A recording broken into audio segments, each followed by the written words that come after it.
البعث والمعاد أما بعد قال سبحانه لا علم لنا إلا ما علمتنا إنك أنت العليم الحكيم وعلينا يا مولانا إنك أنت التواب الرحيم رب اشرح لي صدري ويسر لي أمري واحلل عقدة من لساني يفقهوا قولي. Para hadirin, para hadirat yang mulia, khusus para hadirin kami tersebut kau rasakan sebelas tunggal tanpa ngirani takdir kau rahmat dan suryo khusus hadirin suryo masyayikh kiai mungkin akan berobat sakit hebat sebelas tunggal. Alhamdulillah membesar kita setuju melahirkan syukur kita kepada Allah Subhanahu wa taala ikan sampun ngempalakan kita dan majelis yang penuh dengan berkah, majelis yang insya Allah bersambung dengan Nabi Muhammad SAW. Mungkin-mungkin kita setuju tansah itu dadosaken Allah dados piantun ingkang saged syukur kepada nikmat Allah Subhanahu wa taala. Allahumma amin. Pamedalih mugi-mugi shalawat salam tansah kaaturaken dumateng Nabi Muhammad sallallahu alaihi wasallam. Hingga kita sedaya tansah ajeng syafaatipun. Mugi-mugi majelis menika majelis ingkang pinahaken manahipun Nabi Muhammad sallallahu alaihi wasallam. Mugi-mugi majelis menika majelis yang menyebabkan kita besok diizinkan untuk menyertai Nabi Muhammad sallallahu alaihi wasallam. Dan mugi-mugi majelis menika ada sebab kita sedaya angsal syafaat Nabi Muhammad sallallahu alaihi wasallam. Allahumma amin. Para hadirin, para hadirat yang mulia,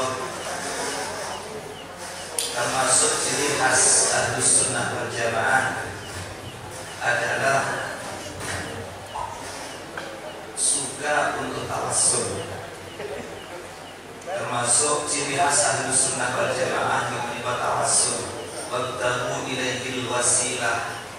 Kalau kita mau menuju Allah, hendaklah pakai wasilah. Napa malih panjenengan sedaya gadah rutinan majelis maulid wa taqlid riyadul jannah menika. Iki saged dados wasilah donga-donga panjenengan dumateng Allah Subhanahu wa taala. Ketahuilah istiqomah kita dalam majelis seperti ini bisa untuk mendatangkan hajat-hajat kita. Napa malih iki sholawat. Dikatakan sholawat niku faidahe kathah. Sholawat pada Nabi Muhammad sallallahu alaihi wasallam iki saged lil jalbi dikainani manfaat kene. Lidaf'i untuk menolak bahaya dene. Lirraf'i untuk menghilangkan musibah ini. Contoh lil jalbi, contoh untuk menarik manfaat. Pemarekan di bujuk-bujuk, dari bujuk oleh-oleh. Termasuk lil jalbi apa? Sing akeh sholawat Nabi Muhammad sallallahu alaihi wasallam. Insyaallah kata judul. Allahumma amin. Termasuk doa sing gak laris-laris niku, doa sing sepi. Lil jalbi untuk menarik keuntungan. Maka sholawat yang banyak bisa menyebabkan tobat nanti laris, insyaallah berkah. Sawah sudah panen-panen. Ini saged banyak sholawat agar kita diberi kemudahan oleh Allah Subhanahu wa taala. Ini faedah yang pertama kata para ulama lil jalbi untuk menarik keuntungan. Nomor kali lidaf'i untuk menolak bahaya. Dengan terancam bahaya, entah bahaya musibah apa, banjir yang dohir maupun batin. Yang dohir musibah gempa, musibah banjir. Yang batin adalah musibah sihir contoh. Maka dikatakan sholawat saged menolak bahaya yang lahir maupun batin. Masya Allah, komplit sholawat. Yang ketiga adalah lirraf'i bencana sing sampun dudi saged dipun tolak kelawan sholawat kepada Nabi Muhammad sallallahu alaihi wasallam. Jadi musibah sudah datang, banjir sampun dudi, dibaca sholawat sing kathah, insyaallah akan hilang. Bila Nabi Muhammad sallallahu alaihi wasallam iku nek donga lil jalbi wad daf'i tetap tangani ngene. Nek lil jalbi wad daf'i kata donga iki. Nek lil raf'i kata Allahumma rfa' al-bala diwali nek donga. Oke. Iku nek lil raf'i. Nek lil daf'i tetap ya. Daf'i jalbi kata. Contoh, ya Allah saya minta ini tetap ya. Ya Allah tolak, ya Allah bahaya tetap ya. Tapi kalau hilangkan musibah meskipun sudah turun, maka doa Nabi Muhammad seperti ini. Bila menikah, orang hadirin hadirat yang mulia, dengan dana senjata ampuh, rutinan majelis maulid wal taklim biar jannah. Iki pun ngantos, dipun apa jadi dipun lereni. Iki termasuk wasilah yang agung untuk kita kepada Allah Subhanahu wa taala, kepada Nabi Muhammad sallallahu alaihi wasallam. Masya Allah. Jangankan wasilah dengan Nabi Muhammad, ya, wasilah dengan amal baiknya orang-orang kafir. Ini sakit. Ya, diceritakan dulu zaman Nabi Muhammad SAW pernah perang dengan orang Nasrani. Maka di antara tawanan tersebut ada putri Hatim. Hatim ini termasuk orang Kristen, Hatim At-Ta'i. Maka Hatim At-Ta'i ini ada putri, namanya Safanah. Safanah gak ada adik, namanya Aji. Aji bin Hatim, Safanah binti Hatim At-Ta'i, Aji binti Hatim At-Ta'i. Dikatakan Hatim At-Ta'i orang yang pemurah, Kristen tapi umumnya tentang baruan. Dikatakan setiap hari memberi makan orang fakir miskin, setiap hari membantu orang-orang yang butuh dibantu, setiap hari mengganti Hatim At-Ta'i. Sehingga suatu ketika Safanah putri Hatim tertawan dalam suatu peperangan. Maka Safanah waktu bertemu Nabi Muhammad SAW, maka Safanah menghibah kepada Nabi Muhammad SAW. Maka ini berbukti Kristen mengatakan, ya Muhammad, bebaskan aku demi ayahku, bebaskan ayahku dengan tawasul ayahku. Apa bapakku? Ayah saya ahli untuk sedekah, ayah saya ahli untuk memberi makan fakir miskin dan anak yatim, membantu orang-orang yang kelaparan, yang butuh dibantu. Maka ayahku seperti itu saya membantu. Maka dapur ayahku gak pernah padam dari api untuk menjamu tamu.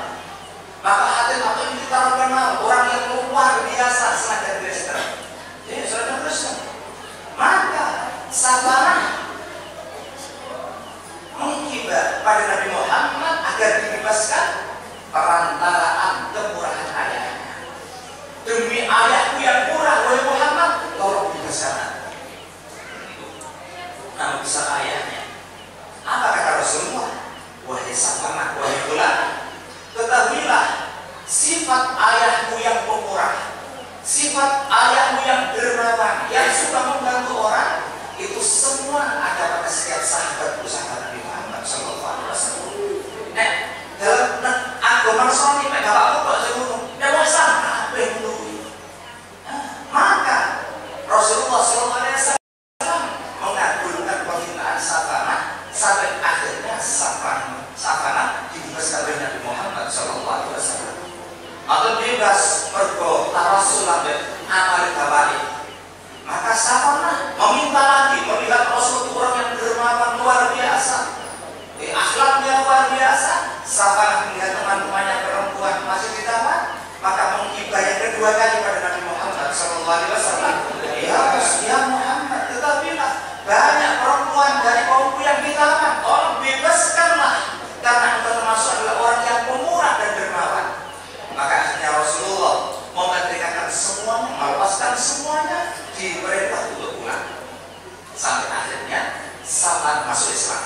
Dengan akhlaknya Nabi Muhammad SAW, Safanah masuk Islam.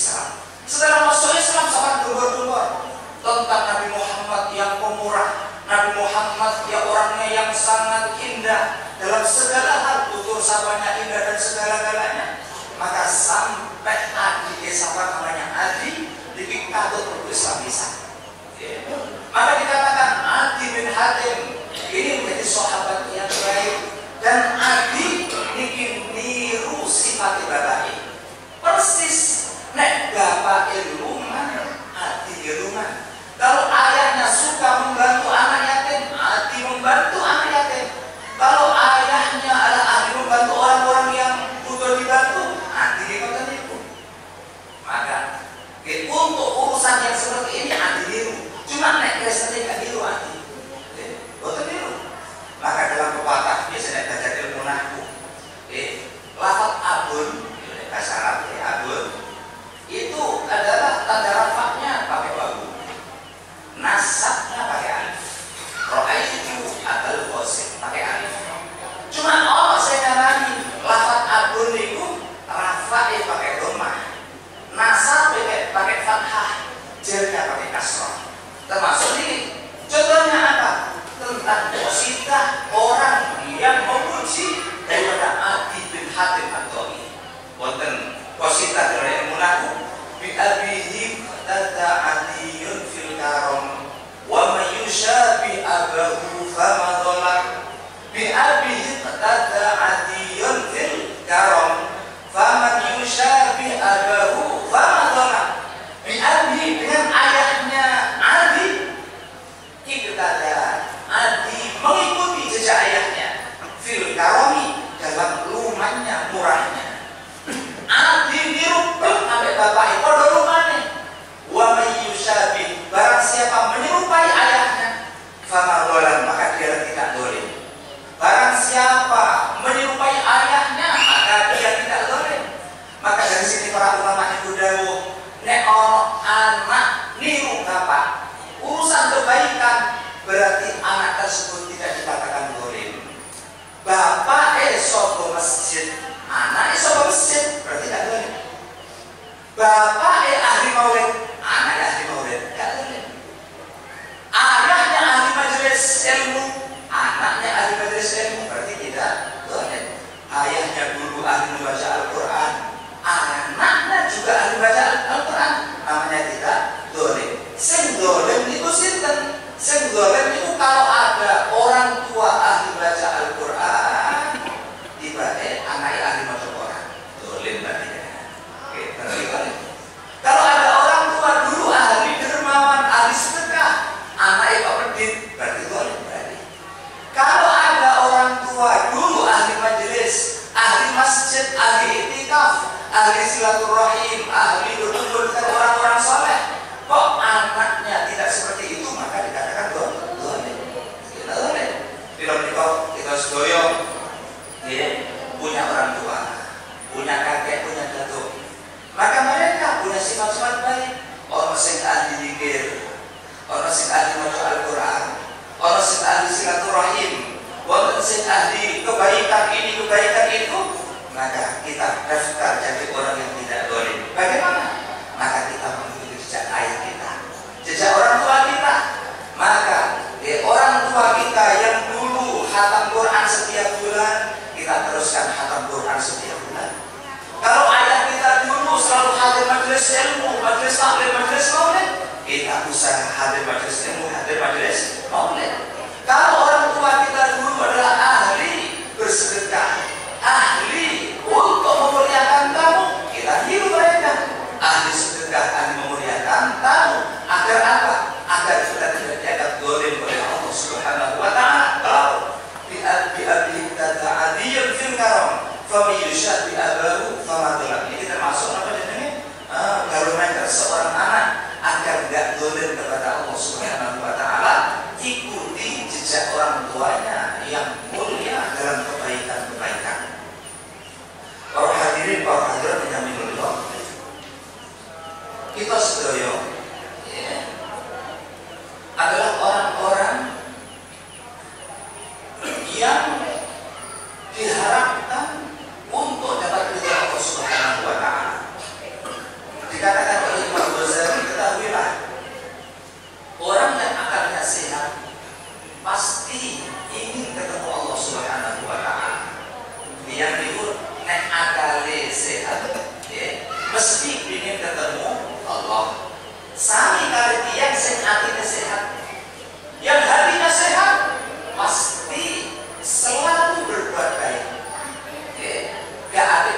elek. Maka dikatakan hati yang sehat ini selalu punya niat-niat yang baik. Akal yang sehat ingin berusaha ketemu Allah Subhanahu wa Ta'ala. Maka dikatakan oleh Imam Al-Ghazali, dikatakan dalam kitab Ihya, ketahuilah orang yang ingin ketemu Allah ada dua syarat. Syarat yang pertama bil ilmi, dengan ilmu. Syarat yang kedua bil amal, dengan amal. Maka tidak sah amal tanpa ilmu atau ilmu tanpa amal.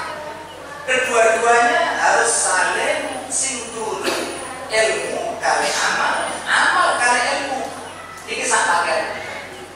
Bila kita sedoyo, kita berusaha memperbanyak amal soleh, juga berusaha hadir majelis ilmu. Maka dikatakan orang yang melangkahnya pakai ilmu, dikatakan orang tersebut akan cepat sampai kepada Allah Subhanahu wa Ta'ala dan wajahnya berseri-seri. Wajahnya berseri-seri. Dikatakan suatu ketika sahabat Ibnu Umar dikatakan pernah di hadapan Nabi Muhammad Sallallahu Alaihi Wasallam dan Nabi Dawud, besok ada orang yang masuk di masjid ini dialah ahli surga. Maka sungguh besok itu ada seseorang yang datang di masjid tersebut dan Nabi Dawud yaitu ahli surga. Dan Muhammad mengatakan lagi besok di masjid ini akan datang orang yang ahli surga, kesaksian Nabi Muhammad Sallallahu Alaihi Wasallam. Maka sungguh besok datang lagi orang tetap tidak berubah orang yang kemarin itu. Rasul mengatakan lagi besok ada orang yang di masjid ini dia ahli surga. Orang tetap tiba. 3 hari berturut-turut tetap orangnya. Ibnu Umar mengatakan, aku lihat wajahnya berseri-seri, wajahnya mencorong, kata sahabat Ibnu Umar. Maka sungguh waktu terakhir waktu dia pulang tak buntuti rumahnya di mana orang tersebut. Maka sampai di depan rumahnya aku mengatakan, ya fulan, bolehkah aku nginep di rumahmu 3 hari? Bolehkah aku nginep di rumahmu 3 hari? Tapi perbolehkan. Maka sungguh Ibnu Umar dia ngecek, apa sih amalane wong iki? Kok wajahnya berseri-seri, wajahnya mencorong? Apa amalnya orang ini sampai Rasul bersaksi kalau dia ahli surga? Maka sungguh selama 3 malam amalnya biasa-biasa. Selama 3 malam biasa sholat fardhu, sholat tahajud biasa. Kados Ibnu Umar. Bahkan Ibnu Umar berarti lebih banyak sholat sunnahnya. Maka sampai hari ketiga Ibnu Umar ini pamit berarti tiang kalau maka sebelum pamit Ibnu Umar matur kepada si gadak trio, ya fulan, selama 3 hari di sini apakah ada amalmu yang kamu sembunyikan sehingga aku nggak nampak, aku nggak tahu? Maka Rasul mengatakan, wahai Ibnu Umar, tidak ada, semua amalmu yang kamu lihat itu, mulai sholat tahajud, mulai sholat sunnah, sholat fardiyah itu. Ibnu Umar langsung. Maka belum sampai jalan jauh dipanggil lagi, wahai Ibnu Umar, wahai Ibnu Umar di sini. Ada amalan yang belum engkau lihat. Apa? Yaitu setiap malam sebelum tidur aku selalu bertaubat kepada Allah Subhanahu wa Ta'ala. Sebelum tidur aku istighfar kepada Allah. Sebelum tidur aku ikrar kepada Allah Subhanahu wa Ta'ala. Ikrar, ya Allah, di malam hari ini aku ikrar bahwa orang yang telah menyakiti aku, orang yang telah mengganggu aku, sebelum mereka minta maaf sudah aku maafkan. Dan aku punya tekad tidak akan mengganggu orang, gak akan menyakiti orang, gak akan mendolimi orang. Maka benar mengatakan ini mungkin amal yang istimewa sampai Nabi Muhammad bersaksi kalau dia ahli surga dan wajahnya berseri-seri mencorong. Kalau ulama itu dawuh, nek iki wajahnya mencorong, wajahnya berseri-seri seperti wajahnya para wali-wali Allah Subhanahu wa Ta'ala. Maka Imam Ghazali mengatakan sebelum tidur kita diperintah untuk bertaubat kepada Allah Subhanahu wa Ta'ala. Nek badhe sare istighfar ini. Bahkan Muhammad mengatakan sebelum tidur baca subhanallah 33 kali, baca alhamdulillah 33 kali, baca Allah Akbar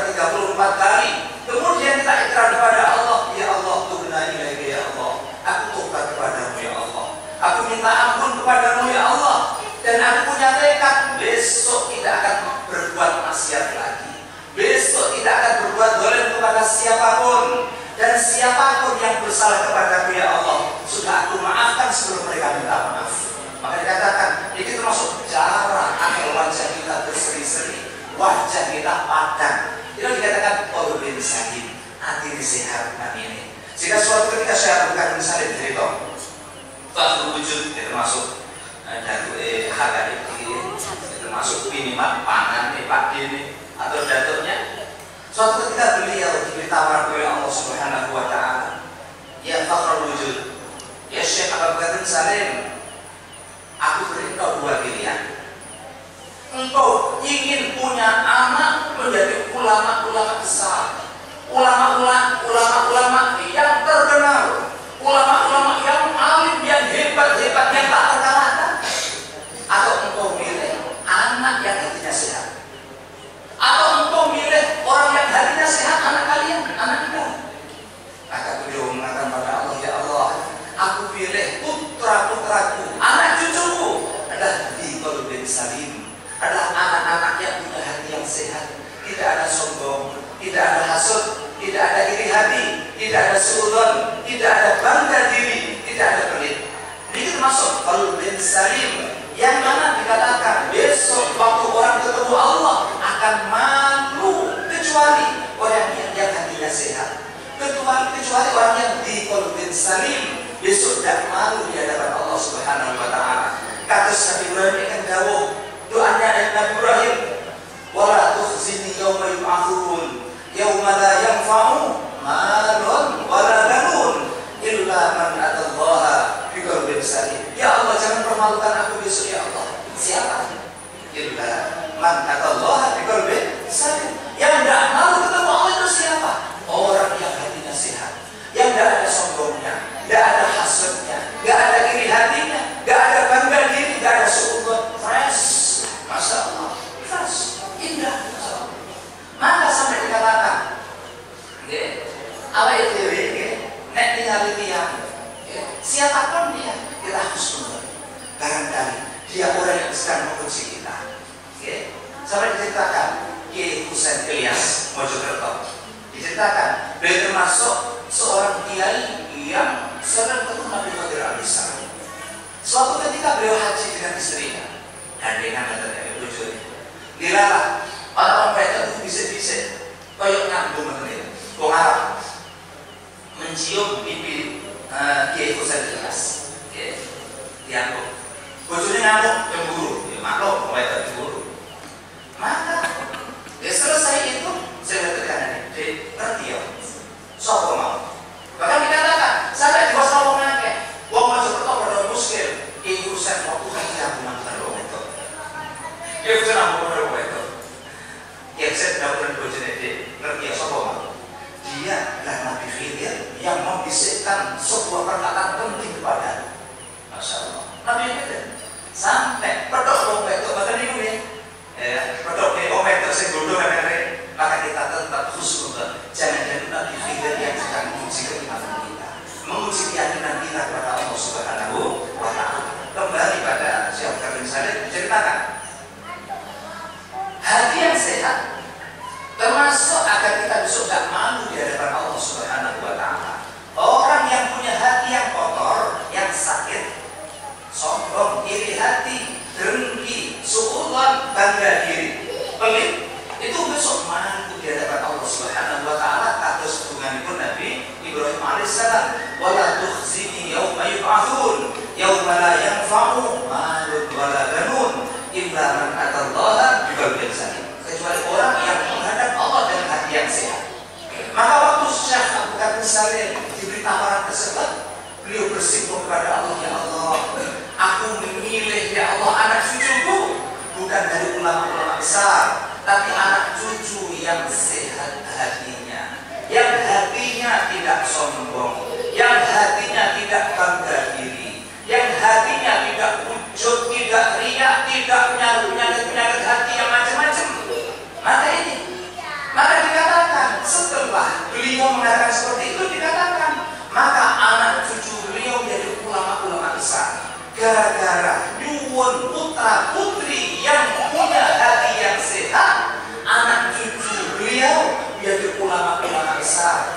Ciri khas anak cucu beliau adalah punya hati yang sehat. Masuk habaib ini, habaib itu semacam macam-macam ini, itu pasti punya spesial khusus, adalah punya hati yang sehat. Yang sehat. Kalau orang Jawa-Jawa itu niru, orang Jawa kadang-kadang ngamukan kendana niru habaib. Saya sekali kali ngamuk lagi gimana? Gimana? Habaib masya Allah mencorong baca. Masyaallah. Itu maksud ini. Dan kita tadi waktu saya mencorong baca itu kalau malam ikrar kepada Allah seperti itu, istighfar, taubat kepada Allah, dan semoga kita semua diberi hati yang sehat. Termasuk ini modal kita menghadap Allah Subhanahu wa Ta'ala, dan semoga kita semua diberi keberkahan para habaib kita, para kiai kita, ada habaib yang istiqomah di tempat ini, masya Allah, insya Allah berkah untuk kita semua. Termasuk para kiai, walaupun Kusirul, walaupun Habib Anis, Habib